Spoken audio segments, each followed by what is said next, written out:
Can you tell me a story? Once upon a time, in the district of Thurrock, lived a gentleman by the name of Zachariah Button. The fifth of his name, Zachariah Button, had aspirations for his fortune and position in this world.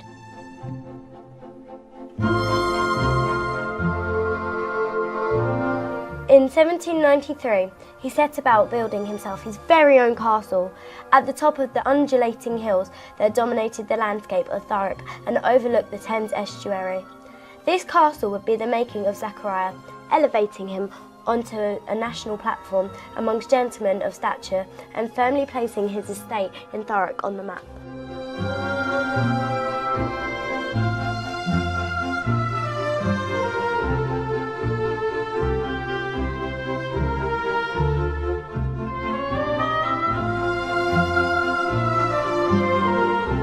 The castle was eventually named Belmont. A contemporary description of the house stated, "The building, besides other convenient apartments, contains a spacious circular room called the Round Tower, handsomely finished, and which affords delightful and extensive prospects of the river, shipping and rich Kentish enclosures to the hills beyond the Great Dover Road. An elegant drawing room measuring 20 feet by 18, with a circular front, richly ornamented, and a library room filled up in the most elegant manner. From this apartment, a double flight of stone steps descended to the terrace, fronting the great lawn and in full view of the river. Lofty walls surround a very extensive kitchen garden, with a capital hot house and a choice selection of the best fruit trees. Surrounding the house are the pleasure grounds, which are tastefully disposed and ornamented with forest trees of great value and beautiful forms. Shrubs and plants terminate towards the west by a Gothic temple and towards the east by an orchard and paddock."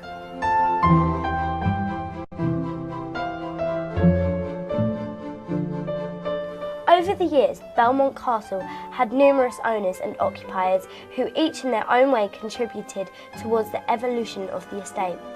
In 1806, Zachariah VI sold the estate to Robert Shuttleworth, a larger-than-life character, a man of means and an international landowner with mansions in the American colonies.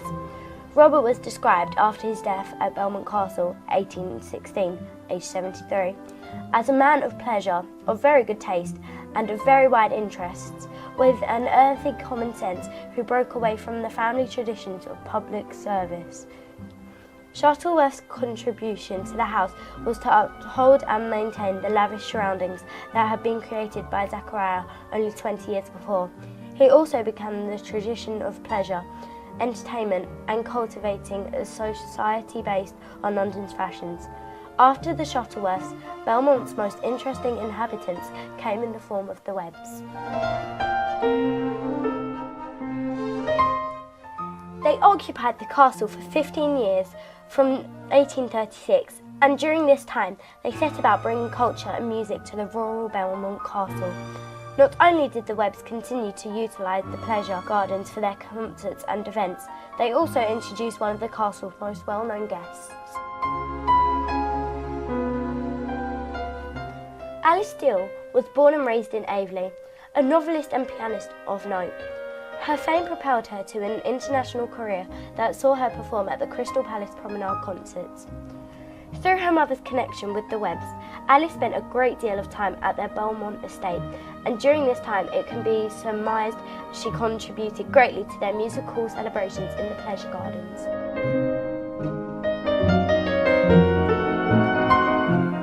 By 1880, Belmont's outdoor concerts in the pleasure gardens had a firm fixture in the social calendar of Thurrock society. This was upheld by Edward Parker and Miss Rodver Horton, both occupiers of the estate. This continued into the 1900s, but with the arrival of two world wars in close succession and the complex changes to British society and Thurrock, castles such as Belmont were no longer desirable as homes for the aspirational classes. By 1930, the castle no longer retained the tranquil beauty that it held in bygone years. With its miniature foliage now overgrown, broken windows and huge upkeep costs, Belmont was largely shut off with just a few rooms used for offices, and its once 83 acres now reduced to just 5. But still, the outdoor events continued. In 1944, Belmont, the once illustrious home that encapsulated Zakaria's vision, was demolished for the war effort. One thing that all of the rich characters who inhabited Belmont Castle shared was their love of music and sharing it with the community. Belmont Castle became famous locally for hosting promenade concerts and fetes. Some local residents still remember the events that went on there. We're here with Pauline Woolmer, and her father Sidney Pledger was an eyewitness to the Belmont Castle fetes, events and promenade concerts. So could you explain when your father was born and his memories of Belmont Castle?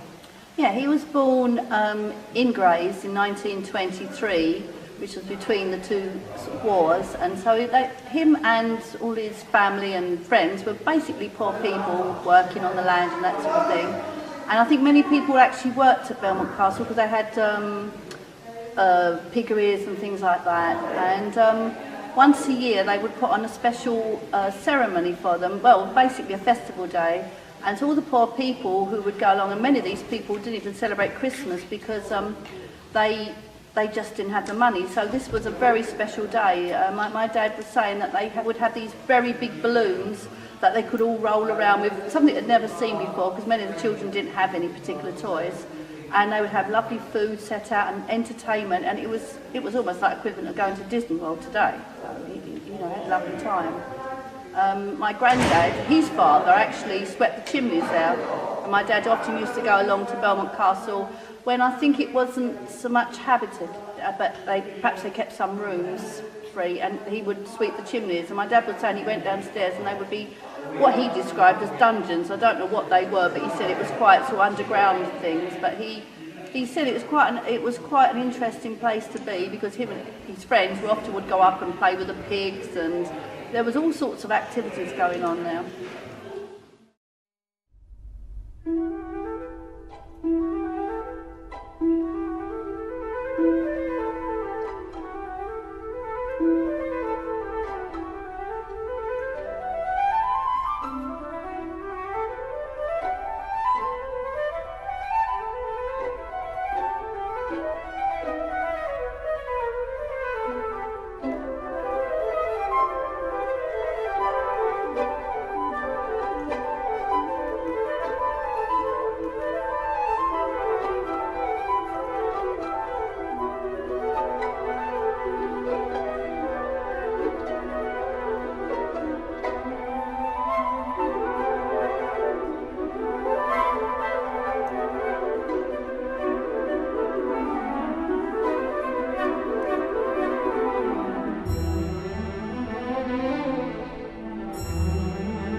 Hi, I'm here at the British Library with volunteers in the WPO Orchestra, and we are delving into the histories of Belmont Castle and promenade concerts.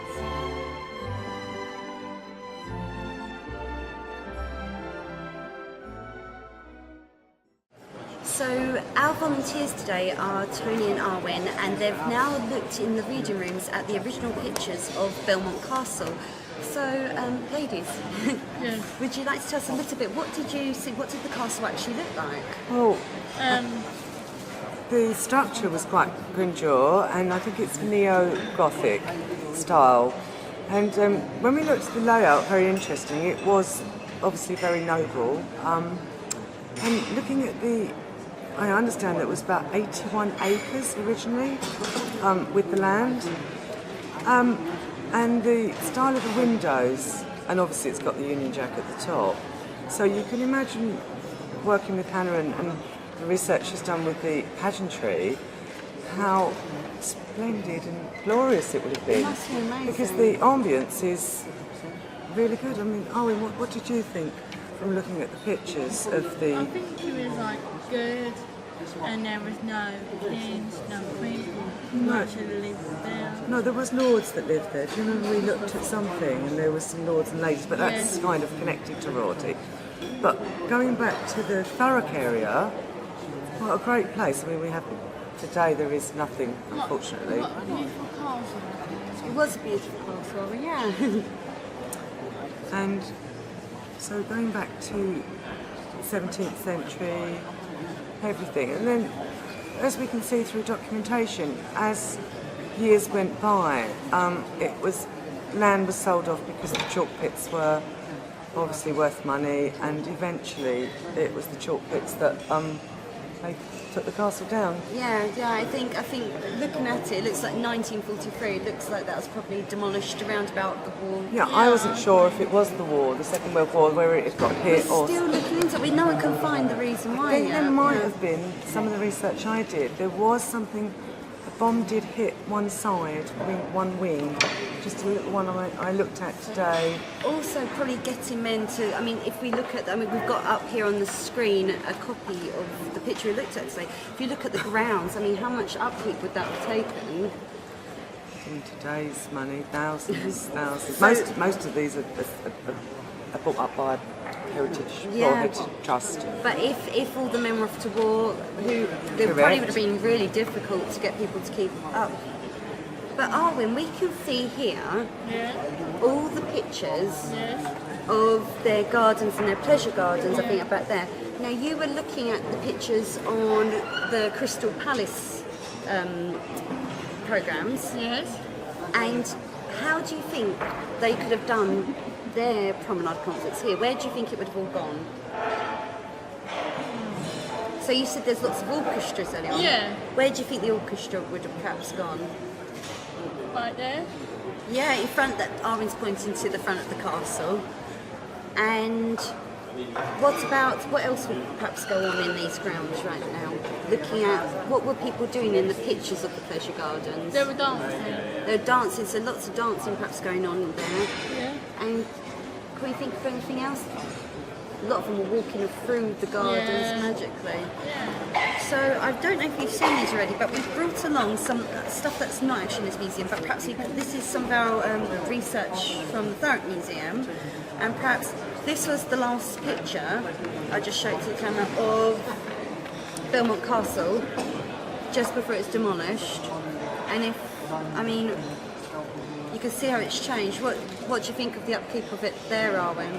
I think it's beautiful. But it's still run down, isn't it? And it's still and there's growing trees that will go Yeah, so there's more... cover the castle. Yeah, so where this picture here, the original one, when it was originally built, so once again we go back to the upkeep and We've got one more here, so this is the back, I think the back end, because it's, actually it doesn't even have any white on it though, it's that brickwork. That's a colour photograph we've got here. Yeah, so...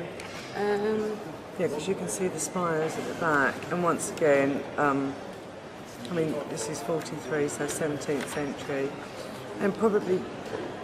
Would they have And that's another one. the demonic one. Would they have listed buildings? I mean, was that maybe a problem, that it could have been a listed building maybe? I think perhaps during perhaps it wasn't a listed No, it wasn't building. listed, but at the time it being demolished, it was during wartime. So perhaps that's an effect of war. You know, the fact that they're so busy defending your country, you haven't got time to really list or look after historic Whereas buildings. Today, it would have been funded Yeah, by absolutely. trusts So that's and heritage. such a shame. So yeah, we can see this is the dam. These have recently been caved in Thurrock, and this is the train line, and that was it overlooking from a different angle. So really, the vision there, from when it was originally done, what do you think, Carmen? It looks a bit bleak, really, doesn't Yeah. it? So you've got all these where they've chopped the land for the chalk, Yeah. and you can see Belmont Castle just here, whereas But probably yeah, here. you can only see it looks a bit old. Yeah, because all the greenery's not been chopped down. Okay, and then This one's beautiful. I went back to the dresses. You were very into the fashion. What's the fashion like? That was, I think, maybe, what is that, 19th century? Yeah. And I think that the ladies were wearing white dresses. so what would that symbolise? Do you remember when we said about the white dresses? They would be pilgrims, yeah? Yes. And feathers in their hat. They all had a fashion with And feathers. those are horses. So they didn't have cars then? No. Before cars. Then we've got actually the layout of the house, which is really interesting. You ladies both have thoughts on this. Yes. I think possibly, from what we can see from the outer photographs and looking at the inside, the splendid part would have been this oval library, which I'm sure would have been really high and would have been full of books, maybe with a circular rack. Yeah. I'm guessing here. Well, because it is, yeah, it's Because oval, it's isn't it? circular, so it would have had, if it was high, to get to all the books, they would have had to have something go around. And then you go to a landing. So this hallway as well. So the library, years ago, your hallway would be first, but the library was the splendour as you came in. And then you've got your hall and your staircase, obviously round staircase. And then you've got your butler's storeroom, And you got your servants. servants' door, because years ago they weren't allowed to use the front door. Then you've got a north drawing room and a south drawing room. Do you know what I find really weird? What is it? They've got their conservatory on the west side, the side that gets no sun. Maybe it's to keep it cool, but I thought it'd be a bit too cold to have it completely west. I suppose it's evening sun, isn't it? I would think so. Yeah. Feet. Oh, here we go, the feet here. So that's 10 foot, 20 foot. Because we can see the actual dimensions of the castle now, which is what I was trying to find out. 60 foot wide. 20, yeah, 60 foot. So that's, pretty big. And stairs. And then upstairs, we haven't got an upstairs, but I would have thought there would have been bedrooms and servants. There's no dining room either, is there? Well, no. Maybe that's upstairs. So where? Drawing room. I don't know. They had a north drawing room and a south drawing room. So maybe that was. In fact, I kind of think I know. It would have been men and women separated Yeah. after dinner. Could also be for perhaps mornings. You sit in the south drawing room, and as it gets warmer and the sun goes through there, to retire to the north drawing And room then the Victorian's Conservatory. in for the afternoon. Nice. Yeah, wonderful. Doesn't look like they did too much work in this house. No, They had a lot of rooms to sitting and relax. I don't think that was the period when ladies did Much at all. have afternoon tea. Nothing much at all. Well done, ladies. And I think we'll be looking at more stuff later on. Yeah. Great. Can't wait. I think we will do. As news spread about our project, more and more people came forward with information about the castle, and so a team of volunteers set about processing all the information we gathered.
standing at the site where Belmont once dominated the landscape with its neo-Gothic architecture, pleasure gardens and music.